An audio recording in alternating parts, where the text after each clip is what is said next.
की उपस्थिति से कुछ दिक्कतें हमें कार्यक्रम को संचालन करने में होती हैं। तो भाई गत वर्ष भी एक समस्या कुछ इस तरह की आई थी, उसमें भद्रा के संबंध में थोड़ी सी संक्षिप्त जानकारी अपने अनुसार हमने उपलब्ध कराने का प्रयास किया था। ये पंचांग के जो 5 अंग हैं, तिथि, वार, नक्षत्र, योग और करण आदि लगा करके इनके संयोग से बना हुआ पंचांग। दोस्तों नमस्कार, welcome to my new blog. आप सब लोग ठीक होंगे दोस्तों। मैं भी एकदम मस्त। मैं पवन जोशी, पिथौरागढ़, गंगोली हाट, दुबई आगर से। तो दोस्तों आज मैं ब्लॉग की शुरुआत फिलहाल अभी दिन के 2 बजे से कर रहा हूँ। ब्लॉग की शुरुआत दोस्तों अभी घर से ही हो रही है। तो आज का जो मौसम है देखो, आज मौसम का एक सुहाना सा मौसम है। इतनी अच्छी धूप लगी, हम आपको बता नहीं सकते धूप के बारे में। बैठने लायक नहीं हो रखा है धूप में, इतनी गंदी गर्मी हो रही है, क्या बताएं उसके बारे में। और एक बार बीच में बारिश हो रही थी तो ठंडा होने लग गया था। तो फिलहाल दोस्तों आज अभी मैं जा रहा हूँ चचा के वहाँ, मोहन चचा के वहाँ।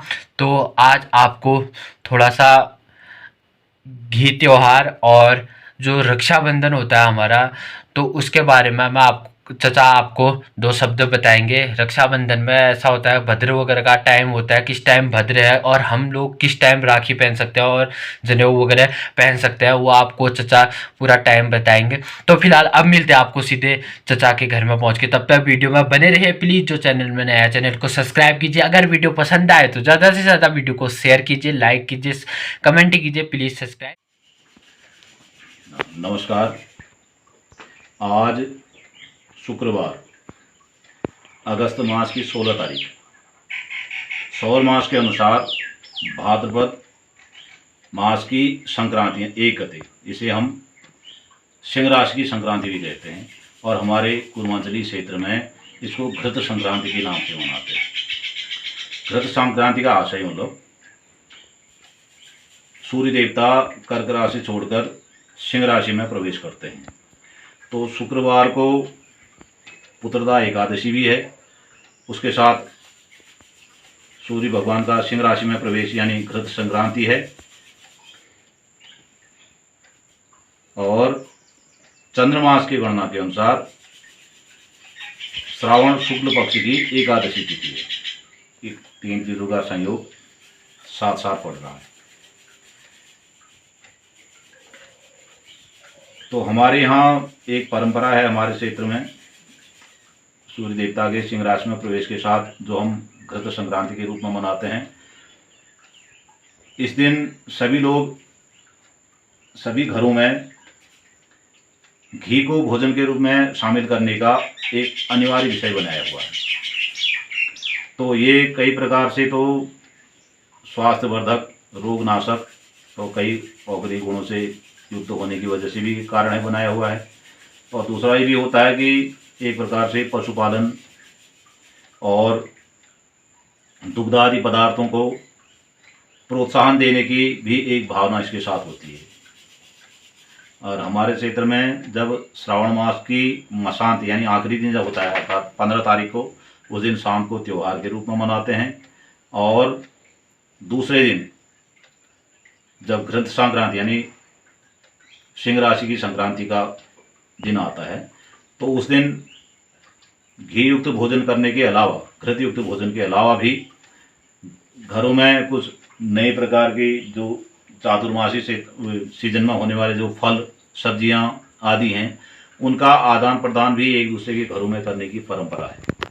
और पहले से रिश्तेदारी में भी, जिसको हमारे स्थानीय भाषा में ओग बोलते हैं, ओग के रूप में फल, दूध, दही, घी आदि ये चीज़ें, इनका एक दूसरे के घरों में आदान प्रदान करने की परंपरा रही हुई है।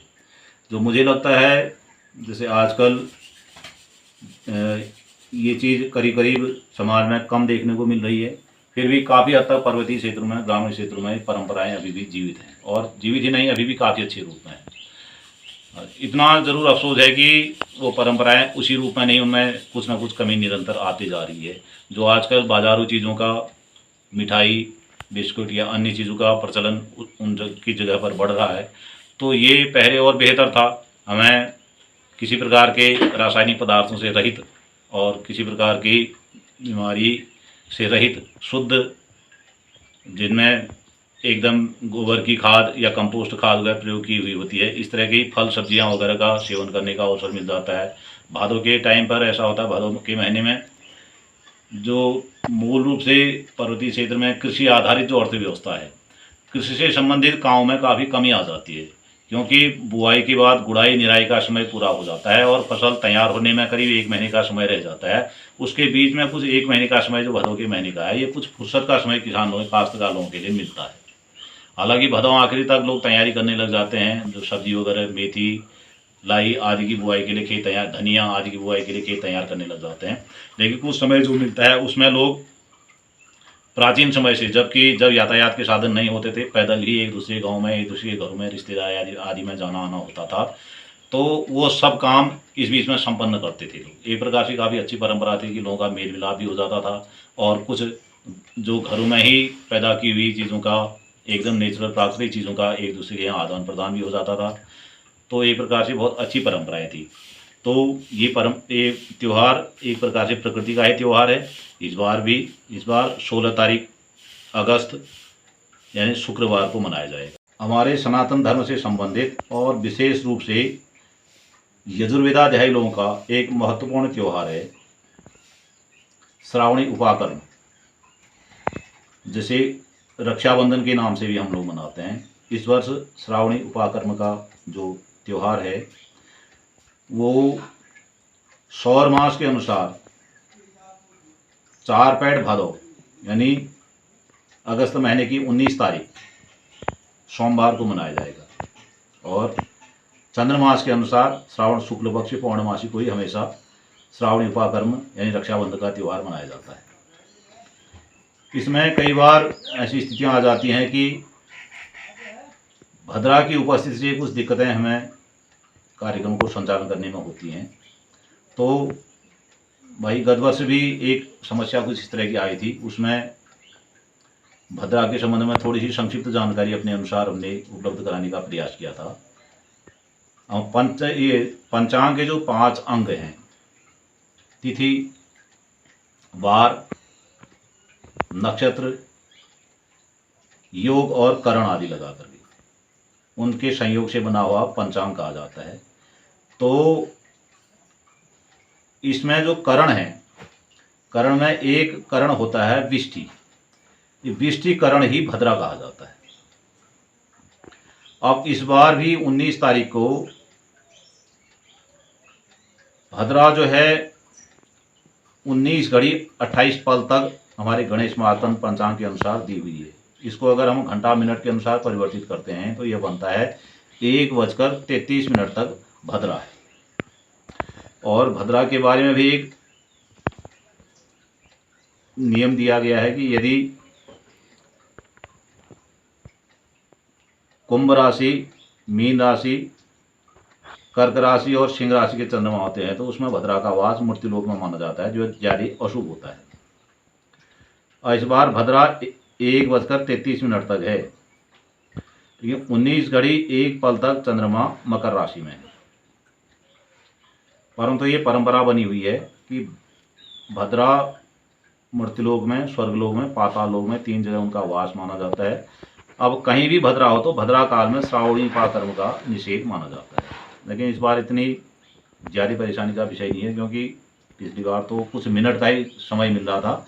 इस बार 1:33 तक अगर भद्रा है तो उसके पूर्व में जो श्रावणी उपाकर्म की अन्य तैयारियां हैं वो सब की जा सकती हैं, जिस प्रकार से हम हमेशा परंपरागत रूप से करते रहते हैं। तो वो सब तैयारियां करने के बाद 1:33 के बाद यज्ञ को भी धारण कर सकते हैं।